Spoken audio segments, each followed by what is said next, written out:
Today, I want to talk about Senator Tim Scott's visit to The View. Let's get into this.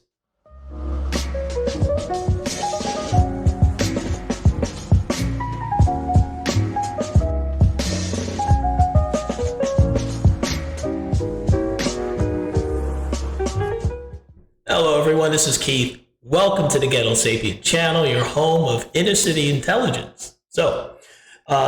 Senator Tim Scott, who's running for president under the Republican Party banner, has stepped into The View, that show on ABC that's for some reason still on TV. But different strokes for different folks. I've really watched an entire episode. I have to admit, I usually just see clips. I used to watch it a long time ago when Barbara Walters hosted the show. But after that, just kind of lost interest because it's just one view. There isn't much debate at all anymore. But there are rare occasions when they do bring on someone they disagree with. And this was one of those cases. Let's check out Senator Tim Scott. I was so happy when you tossed your hat into the race. A traditional conservative who's been willing to reach across the aisle. And I think you espouse a hopeful message, which I've missed in our politics for some time. How do you plan to try to reach the near 74 million Americans who supported the former president, many of whom may have been attracted to sort of the brash approach to politics, with your more hopeful, forward-looking message? I think people are hungry for something hopeful and optimistic. I believe America could do for anyone what she's done for me. Restoring hope, creating opportunities, and defending and protecting the America that we love is such an important combination, especially when I think about restoring hope. I'm a kid that grew up in a single-parent household, mired in poverty. By the time I was in the 4th grade, I went to 4 different elementary schools. As a freshman in high school, I failed 4 subjects.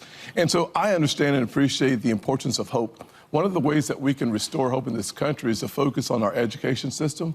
We need to have too many kids in poor zip codes trapped in failing schools. I want parents to have a choice so kids have a bigger chance. If we focus on those issues that, heck, 67% of Democrats, 68% of independents, 70% of Republicans, 72% of African Americans, 66% of Hispanics all agree on some form of school choice, because at the end of the day, my mama loves her child more than she does Republicans or Democrats. So the real combination is, can we find a way to make America better by having every child in every zip code have quality education? And frankly, creating opportunities for me, I started off as a small business owner in the late 1990s. It helped me achieve the goals that I had for my life. One of the most important goals of being raised by that single mother was to make sure that she had a chance to get into a garage without having to worry about coming into an apartment where you're looking to your left, you're looking to your right, trying to make sure that you're safe. My goal in life growing up was to make sure that I bought her a house, but more importantly, a garage. And so having the ability to live the American dream and to see these objectives that I set achieved early on in life was what I believe the American dream should be about. Making sure that every single person, based on their character, their grit, and their talent, can rise as high as humanly possible. And I will say that the transformation that I've seen in my life and in South Carolina, it is measurable by the millions of lives that are absolutely different today than it's ever been, particularly as I look back at my grandfather's life. Senator, I wanted to move to Governor DeSantis announced 2 weeks ago that he's also running in 2024. And right now he's sitting, it's early, but second to the former president. One question I have as someone who's more traditional conservative is, what does that say about the kind of extremes some of your party has moved to? Because it doesn't reflect conservatism to me. Well, I'll just say that as a guy on the campaign trail in Iowa and New Hampshire and South Carolina, the early voting states, what I found to be really refreshing is that the optimistic, positive message has not been shared in so long. We've been embroiled in battles for so long that when people hear the message, as long as it's anchored in conservatism and you have a backbone, people are interested in engaging in the conversation. As opposed to having a message around populism, having a message around principles is something that's attracting more folks. And the last time I went to Iowa, which was just this past weekend, the size of the crowd has doubled. The enthusiasm's higher than it's been. Every time I go back, it gets better and better. So my hope and my theory is that America has been waiting for someone to show up who's more interested in American progress and the big windshield of the car and less interested in that rearview mirror, except for making sure that we have a compass on where we're going. All right, so far so good. He seems like a really positive guy. He's well spoken. I mean, that's a given. And he hasn't really spoken too much about any particular proposals, except he's in favor of school choice, which I think is key, at least within the Black community. That should be the new civil rights push, is for school choice. The schools in the inner cities and the schools that serve Black people are horrible. But that's as far as I think government can go to actually fix anything within the Black communities and to open up school choice, because the real problem is at the household level. Broken families are what's dragging the Black community down, in my opinion. You cannot compete with other groups if you keep producing single parent households. It's just not going to happen. You're trying to run a race, a drag race, and you got a unicycle, you got one wheel, and people have, bikes, motorcycles, two wheels, they have cars. You're just not going to compete on that level. You just can't keep producing single parent households and then expecting positive outcomes. Children need two parents. And at that point, you can have a school that's not even all that fantastic, because you can educate your children at home. You can continue the education. It doesn't just have to happen in school, but you can only really do that with two parents. So anyway, I'll let them continue. Okay.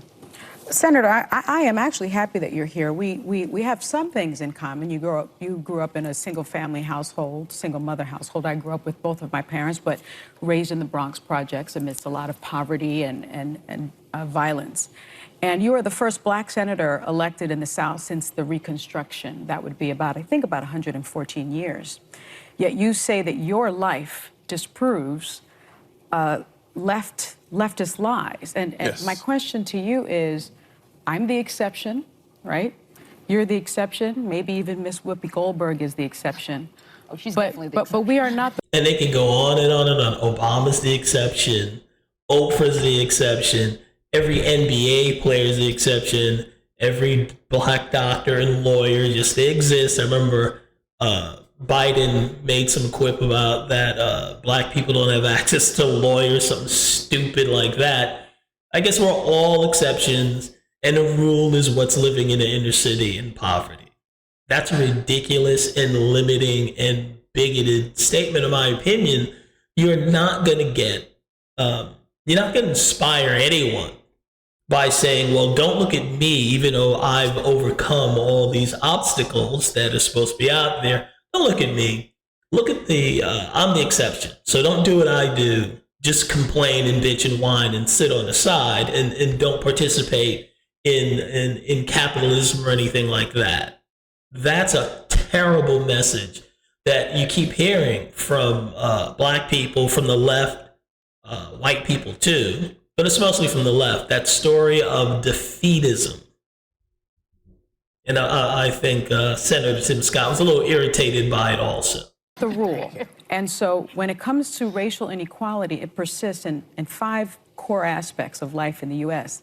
economics, education, healthcare, criminal justice, and housing. At nearly every turn, these achievements were fought, threatened, and erased, most often by white violence.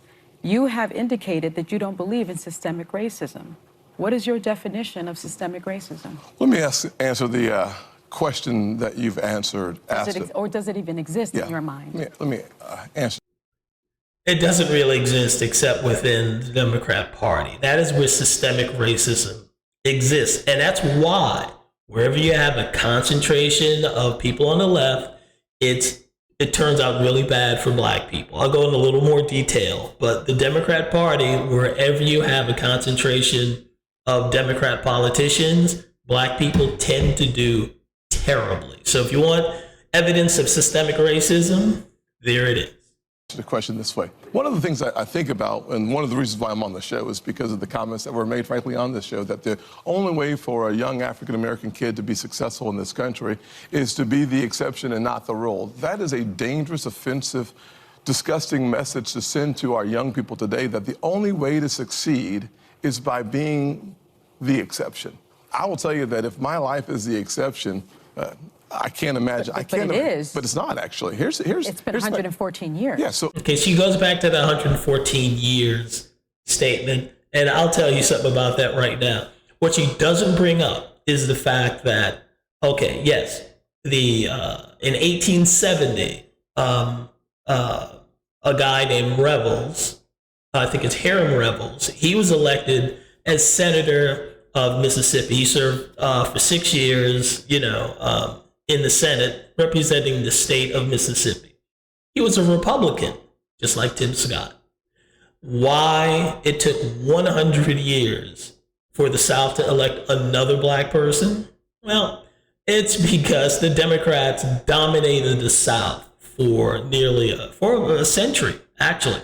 It wasn't until the 1990s, and that's when I moved to the South, when the Democrats had loosened their grip and lost their grip on political power in the South, when black people like Tim Scott started becoming more prominent and being elected. It's wherever the Democrats congregate, wherever they concentrate power, black people suffer. So it was 100 years ago in the South, so it is today in any northern blue city. Black people are doing very poorly. Again, the common denominator, leftist policies, Democrat policies, that just convince black people that they're inferior in some way and they can't overcome white systemic racism. That is what they keep putting in the mind of black people. And it's a horrible message. So the fact of the matter is we've had an African-American president, African-American vice president. We've had 2 African-Americans to be secretaries of the state. In my home city, the police chief is an African-American who's now running for mayor. The head of the highway patrol for South Carolina is an African-American. Still in exceptions. In 1975, there. It's like a bunch of exceptions that she keeps trying to talk over. There is about 15% employment in the African-American community for the first time in the history of the country. It's under 5%. 40% homelessness. And 50% of the folks in our community. Get 13% of the population. You had the chance to ask the question. I know that I've watched you on the show that you like people to be deferential and respectful, so I'm going to do the same thing. That is true. So here's what I'm going to suggest. I'm going to suggest the fact of the matter is that progress in America is palpable. It can be measured in generations. I look back at the fact that my grandfather, born in 1921 in Sally, South Carolina, when he was on a sidewalk, a white person was coming, he had to step off and not make eye contact. That man believed then, with some doubt now, in the goodness of America, because he believed that having faith in God, faith in himself, and faith in what the future could hold for his kids would unleash opportunities in ways that you cannot imagine. Every kid. See, that was key that he said that no one doubted, no one pushed back on, but it is so true.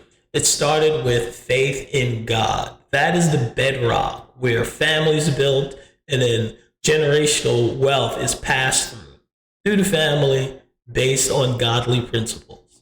That is what is missing from the black community right now. So all the other failures of the black community, economic, academic, political, all the failures look like racism, but it's really because the black community strayed from godly principles. And that's just how it is. Look, the black community, the failures of the black community are reflected it's a reflection of the failures of the black church to take lead and say, hey, you got to stop embracing these failed policies or these reality ideas of LGBTQ and there's no such thing as a male or a female. All those things, just they're madness. They're insane. We're in the what I like to call the age of madness, and I think too many Americans have embraced it, but the black community is most vulnerable to it. But there's hope, because I see people are waking up within the black community to the insanity of the of leftist dogma. I just let Senator Scott finish up, and then I want to show you something that also gives me hope, and it's actually in the comment section. That's usually my favorite part of most of these articles, and in this case, in this video, the comment section really tells all. Kid today can look, just change the stations and see how much progress has been made in this country. ABC, NBC, CBS, ESPN, CNN, Fox News all have African American and Hispanic hosts. So what I'm suggesting is that the yesterday's exception is today's rule. And for us to so suggest— America has met its promise. No, of course, the concept of America is that we are going to become a more perfect union. That in fact, the challenges that we faced 50 years ago and 60 years ago should not be the same challenges that we face today. And here's the way that you measure that. When my mother was born, about 10% of African Americans got a high school degree, diploma. Today, it's over 90%. When you look at the income, success that we've had— That's an HBCU stat. Well, listen, HBCU stat is a good one, because one of the reasons why I took the funding for HBCUs to the highest level in the history of the country, and then I helped make it permanent, is because I believe that education is the closest thing to magic in America. So Let him stop there, because I think he did a good job. Now, what I want to point out is this is the reason why the left does not like to see debate, because their ideas just fall and just collapse when someone brings facts. Check out the comment section. And this is on the View's own, this is the View's website. This is their YouTube account. So it's on their home turf. And check it out. Excuse me. One of the comments: I've never listened to Senator Tim Scott before. If I was an American, I'd vote for him. This is the best interview with a Republican they've ever had on The View. Looks like a black eye to me. I love how he made eye contact the entire time. Respectful, good interview, fair, relevant questions about important issues. This one was funny. The word is out. Lindsey Graham has volunteered to be his first lady. I think that's funny. It's not a political issue. It's a heart issue. Love that. It's a human issue. Love that. Yep. No matter how. Well, I won't get into that because that's kind of critical. I'll pass that up. That's critical of Sonny Hostin. So, anyway, this guy, respect. Looks like a good time. Wish many political conversations is conducted with this kind of civility. Tim did a good job, even if you disagree with his beliefs. Gotta love his heart and his decorum. So that's pretty much it. You can see why, again, the left runs from debate. They prefer censorship because even the people who follow them, once they hear the other side, they're like, I never heard that before. They're more open-minded. Individuals are more open-minded than we give credit for it. So when they join a mob is when they just lose it and they become impossible to listen to new ideas and whatnot. So I have some hope for this country. As long as we can get some serious debate in colleges, in high schools, and on TV, I think we got a chance to regain a republic and get more common sense out there. This is kind of a long video, so I'll cut it short there. I think Tim Scott did a good job. He might not be my favorite choice for president, but we'll see. He shows some promise, like I said. That's all I got right now. Please leave your comments, share, like, and subscribe.